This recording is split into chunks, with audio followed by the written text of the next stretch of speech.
to another exciting episode of Life in the Morning right here on Life TV on channel 112. I am one of your hosts today. My name is Ashlee. And I'm Choolwe. And this is Life in the Morning, as I said earlier before.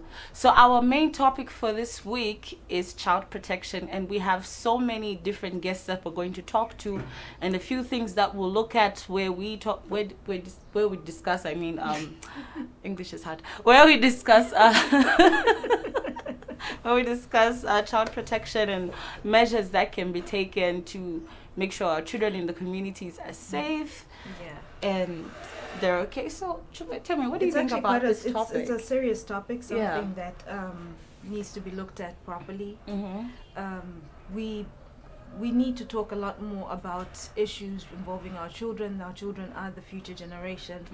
And see how best we can protect them, how best we can grow them, and how we can feed into their growth, into them being prosperous young adults. We have a lot of initiatives in Zambia that actually are working to protect kids, and these are working with other international organizations. So that would be quite a bit of information to share with our viewers and put information out there that could, some things always seem like, oh, when a child is going through this, we'll look at it and we'll be like, it is just one of those things. But a lot more we need to now start taking into consideration how we act towards our children, and the things that we do or do not do actually affect them and their growth. So those are some of the things we'll be talking about. Yeah, just to add on, we'll also be talking about safe places and child abuse and child marriages, just so many different things. We're just trying to figure out where we're Reverse going wrong. parenting. Exactly. You know, where we're going wrong as a community, and we're also going to look at how some states in the United States want to consider pedophilia as a sexual orientation, which makes no sense. I shouldn't laugh right now, but that logic does not make sense at all. I think maybe they're just playing with us. They cannot be serious about that. I mean, for so many years, we've been looking at the age of consent. We've been looking at how damaging sexual acts are on children. And then today we should say, no, it is a sexual orientation. How? Where does that even come from? It does not even make sense. I just, have you heard of Pedophile Island? There's such a thing. Yes. We'll talk about it later. I was actually saving it for later. Yes, but one of the richest men in the world had an island, and they called it Pedophile Island. And what was happening there? A lot of celebrities would go there, even including Donald Trump. He went there. No surprises. I know, but they used to keep underage girls that used to work there. We'll get in deeper later. You know, like, I really... because we'll stick to this, because when I heard about that, this man literally bought a whole island, and he would invite celebrities over. And have kids. Yeah. Wow. Just underage girls. Just girls or girls and boys? Just we usually forget girls. to include the boys in this conversation, but they are also... No, I think it was girls. There's actually hashtag Me Too. Survivors of... Epstein. There's actually a documentary of it on Facebook. A lot of people say, because he said he killed himself, but a lot of people don't agree, because he had so much information on these important people regarding to the young girls, and when they went to his house, they found pictures of young girls in compromising situations. How does that even make sense? Like, how, you know, it's hard to understand, or hard to think of why someone would actually wake up and say, okay, today I'm interested in a little child. And there's so many women out there, and there's probably so many women who would be interested in that person, or so many men out there who would be interested in that person. And you just look at a child and say, Ish, yes, this very one. It doesn't make any sense to me. In fact, it's actually a bit scary that some people would look at a child and say, yeah, this is what I want. It's quite scary. a lot of the times when we talk about pedophilia, we actually look a lot at girls. Yeah. But today, can we please include Yes, the boys? we are also including the boys. Guys, join us as we talk about issues of abuse today. Help us with this topic. Oh, by the way, Elvis is not in today. He has some commitments that he couldn't get out of.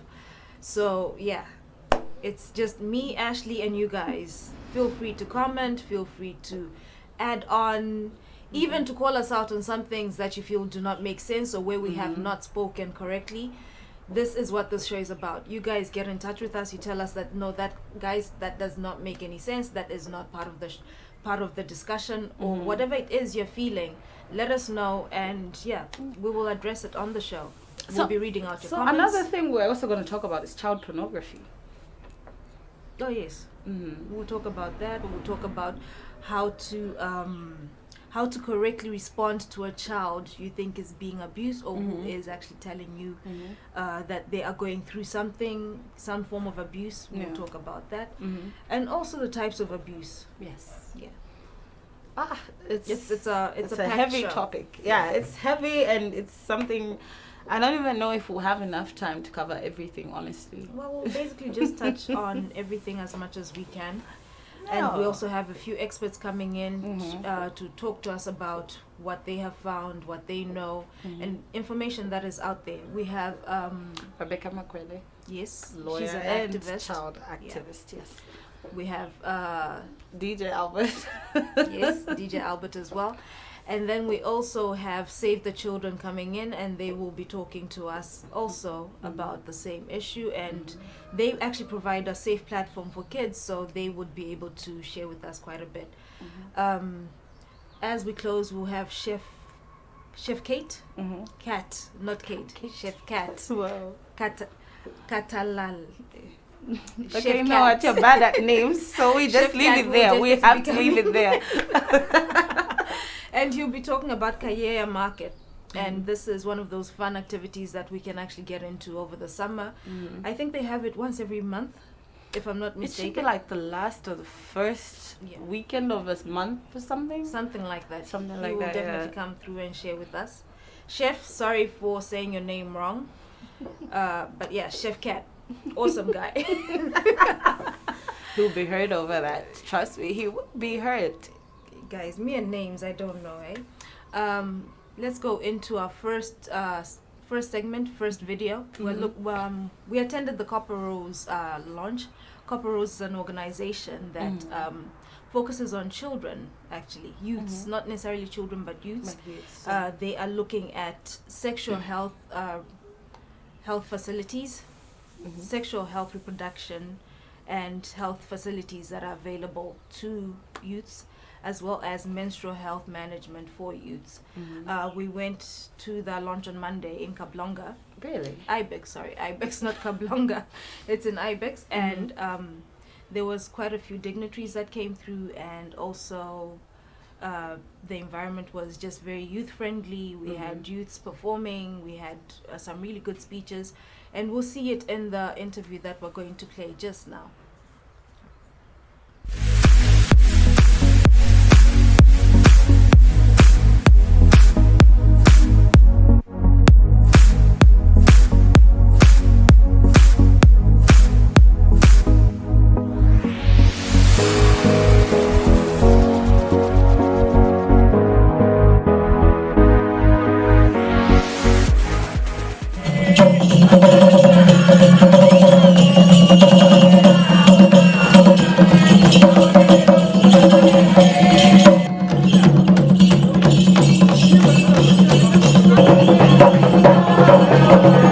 We also have 500 trained peer educators across the country. We have reached 36,260 women and youth with sexual and reproductive health programs and awareness. We have had 105 girls on our mentorship program as of 2019. We have educated 5,456 men and boys on menstrual health management and gender equality. I'm delighted to join you today as you officially open Copper Rose's new office and youth hub. And also commemorating your 5th anniversary, which falls this year. Government recognizes that young people present the greatest prospect for the development and prosperity of our country. There is therefore need to focus our energies on investing in young people for us to harness the demographic dividend in our efforts to attain our Vision 2030 and beyond.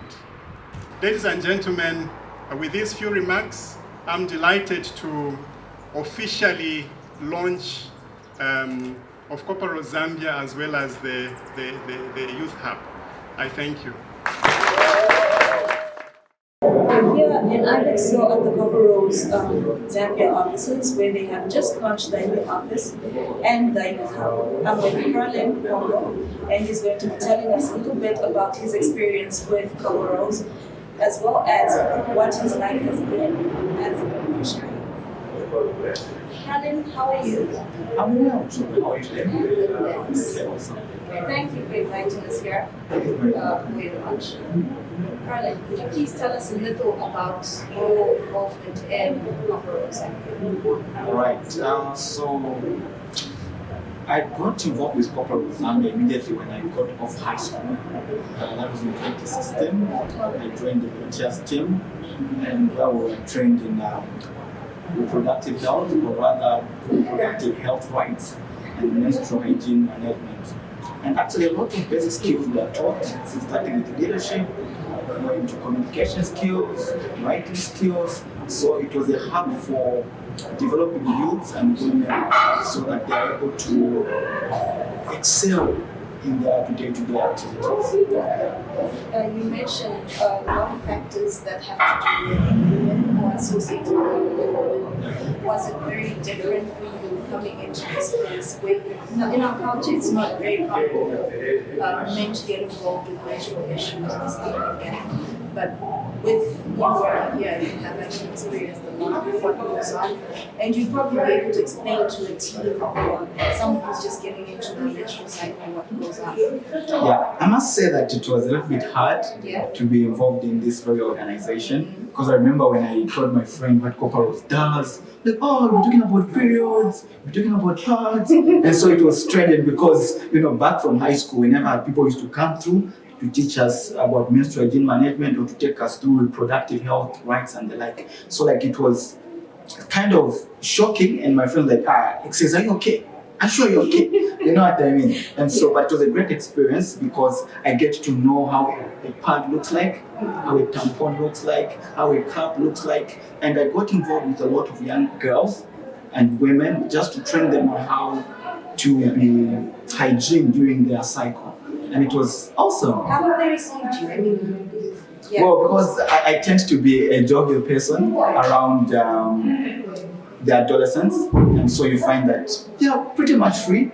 They are free to come out and say, the first day I had my periods, this was my experience. Oh no, the class laughed at me.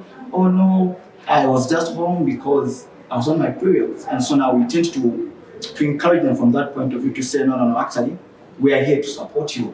So this is not an initiative for women only, but men can also be in the circle, and ensure that we support our girls and our women.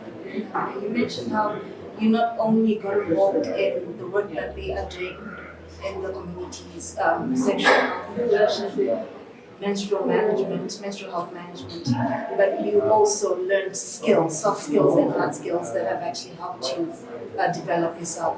Yeah, you're right. Back from high school, I had challenges when it comes to communication. I had challenges in addressing a large audience and the like. But with the mentorship and leadership from Corporate Zambia, I find that my communication skills improved. My leadership skills also improved, because at least now I can speak to any audience. And confidently too. And I must say that currently I work for a telemedicine charity organization. I'm a chartered procurement and supply by profession, and currently also I'm studying social work. And so I keep in touch with Corporal's team, with the management, because this is a team that looks out for young people and tends to provide leadership and guidance in their course of field, in their course of career. Gentlemen, thank you so much. This has been informative and wishing you all the best. Thank you very much. I appreciate it. Please call me again. Definitely. Sure.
Masenza bwanji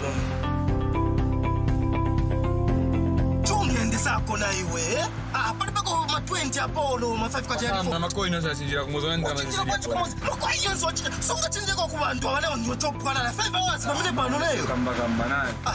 That is why you need to get an e-token, sir. It is faster and easier. What?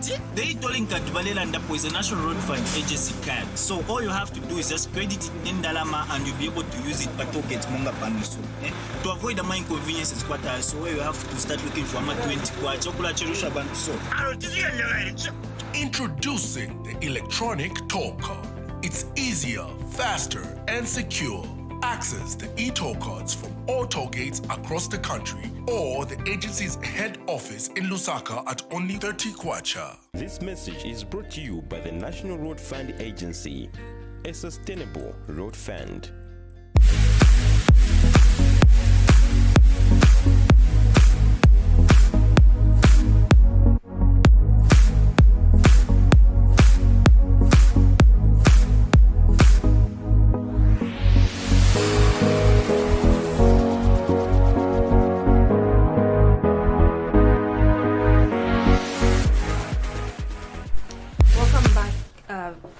I hope you enjoyed the Copper Rose launch as much as we did. It was quite something to see.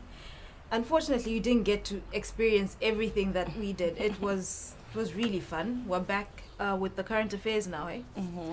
So in our current affairs, and the headlines are: government to raise pay-as-you-earn tax exemption threshold. PF warns youth against wearing military regalia, extorting citizens. And in our international news, international entertainment news, Tio Cruz quits TikTok after suicidal thoughts.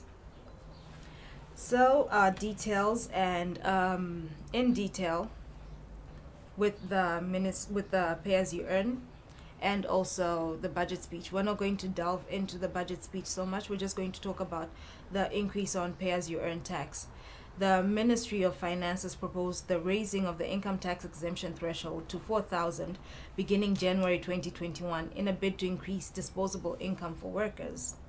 In presenting the national budget to Parliament yesterday, Finance Minister Walyangandu revealed that government will raise the tax exemption threshold for pay-as-you-earn from 3,300 to 4,000 and adjust the income tax brackets accordingly.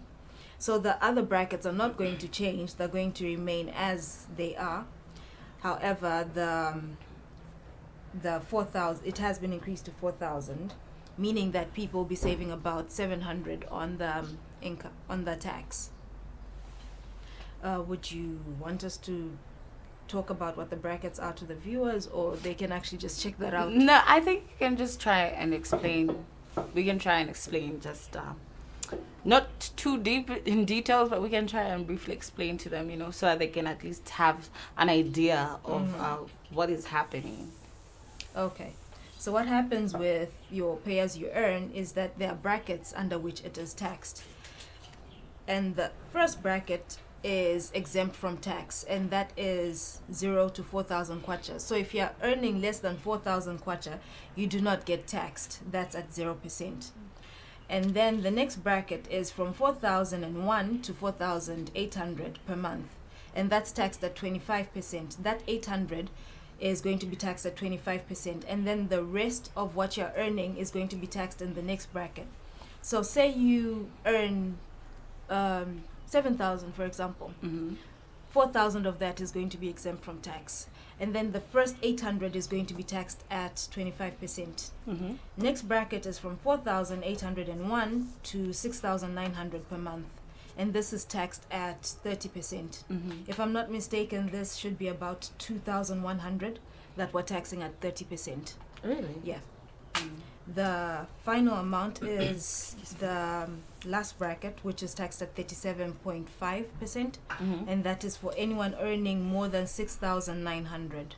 So it's not that everything that you're earning, if you're earning 7,000, will be taxed at 37.5%, but rather they break it down into the different brackets so that each bracket is taxed at the right, or rather the allocated amount. Yeah.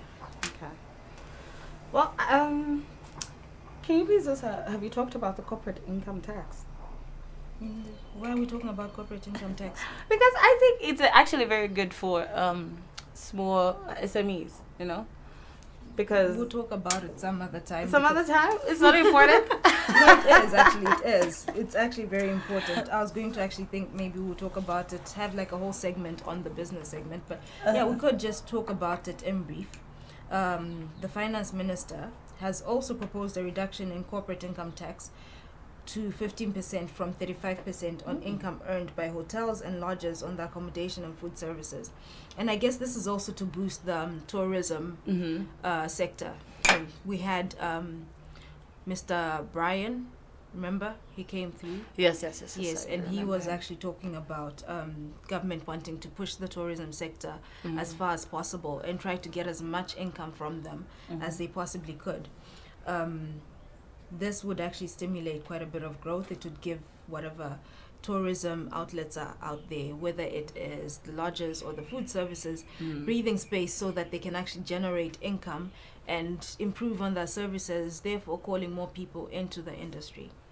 I hope they renovate with this with this reduced tax. I really hope they actually renovate some places. I'm sure they will. And there's need actually to be also renovated. there's also incentives on the agricultural front. Before, only certain tractors were being exempt. Well, they were paying zero rated tax when bringing them in. Now, all tractors that you bring in are going to be at the zero rate band. There's other agricultural incentives that I saw. There's quite a bit that's been put out to try and stimulate income generation within Zambia. Yeah. I think this is actually quite interesting, especially for people who are earning 0 to 4,000 per month. In other news, the ruling party, Patriotic Front, has instructed the youth to stop wearing military attire and extorting money from citizens. PF National Youth Chairman Kelvin Sampa says extorting hard-earned money from people is criminal and warns that anyone found wanting will face the wrath of the law, as the PF does not support illegality. Have you seen that happen? Well, I don't move around so much, but when was the last time you were in town? It's too busy. They said we should stay at home. Just in case you need to get something that you really needed, you can only find it in town. Well, they told us to stay at home because coronavirus things. So yeah, I haven't been in town in a while. It actually happens. I know, obviously it actually happens. there. I mean, if you look at the bus stops, Yeah. have you noticed what happens at the bus stops? Mhm. You're trying to get on a bus and someone is screaming at you, shouting at you and telling you can't get on this bus because they haven't paid. And you're wondering, who are they paying to? Because the money is not going to the council. Yeah. But you have call boys who are collecting money from bus drivers. Mhm. And you wonder, why are they collecting this money? What are they using it for? Who Yeah. actually gave them authority to be collecting money from the bus drivers? Mhm. And it gets very rowdy. Sometimes it gets very rough. And if you're not so familiar with the environment, it seems a bit scary to me. And there are certain places that a lot of us are actually avoiding just because of such things. Mhm. You know, like you were asking me when's the last time you went into town. It's not just the whole COVID thing, but you just know that in town there is likely to be some kind of commotion every now and then. So you avoid going there because you've been put off once. Eventually you're like, I'm not going into town because of such things. Yeah. It's true because I know, and this might get me beaten, I know we have the cadres and cadres call themselves commander and all of that, but I think the uniform Who is made earned. you commander?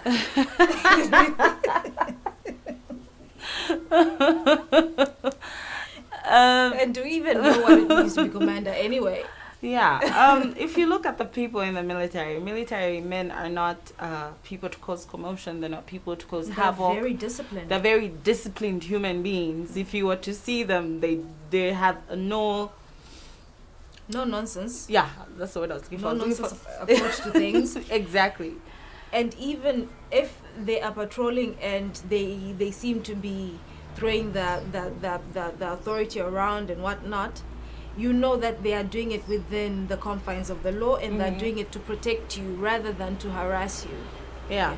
That is true. So I don't get where because it's a serious offense. Because that's what's the word? It's like I keep forgetting English today. English is not my friend. It's called impersonation. You can't impersonate an officer of the law. It's completely wrong, and they have been getting away with it for a long time. And I am thankful that the PF Youth chairman has finally stepped up and actually talked about it and addressed them. And I hope that this will be the last time that we see some of change. it. Yeah, we see need some to change. see some change. We are tired of seeing people who are harassing us at the bus stops, people harassing us on the streets in the name of, they say, PF. But yeah, I don't think those are the principles that PF is founded on. So yeah, it would be good to see some change. It would be good to see people acting right, respecting other people. I think the key thing here is respect for other people. We are all citizens of Zambia, and none more important than others. So let's respect each other.